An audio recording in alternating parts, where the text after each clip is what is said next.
Iyo ka nakapagpawal mga coach. Amen!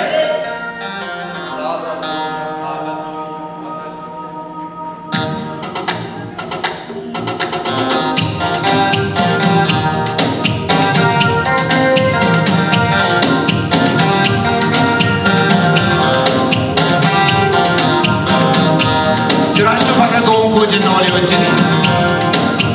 Ani nama kooti. Jiraachuun koo Kiristoos. Ani jiraachuun koo Kiristoos. Ani irra dhaabachuun koo ulfinni koo Kiristoos. An qabeenyaa hin qabu. An bareedina hin qabu. An horii hin qabu. An jireenya hin qabu. An Kiristoos hin nama ta'e.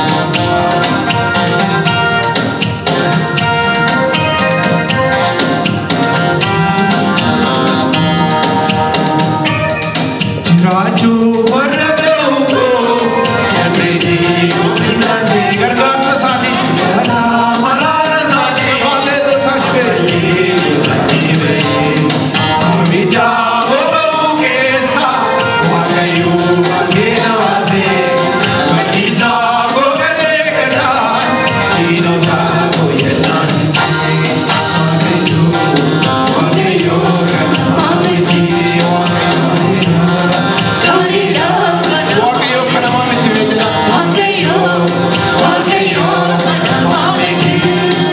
beekna. Waaqayyo kana maa miti jedhame iddoo kana baatee saba har'a irra jirru miti saba har'a mormuu kee irra dhaabannu miti akka namaatiin fiduu ta'e akka waaqayyootiin jirra. Waaqayyo kana maa miti gaariidha gaariidha waaqayyo waaqayyo waaqayyo kana maa miti gaariidha gaariidha waaqayyo jedhame.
Sama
Ayyaana Waaqayyo tattana jira kanaaf naamuudhaan dhabe Waaqayyo sana eebbisu.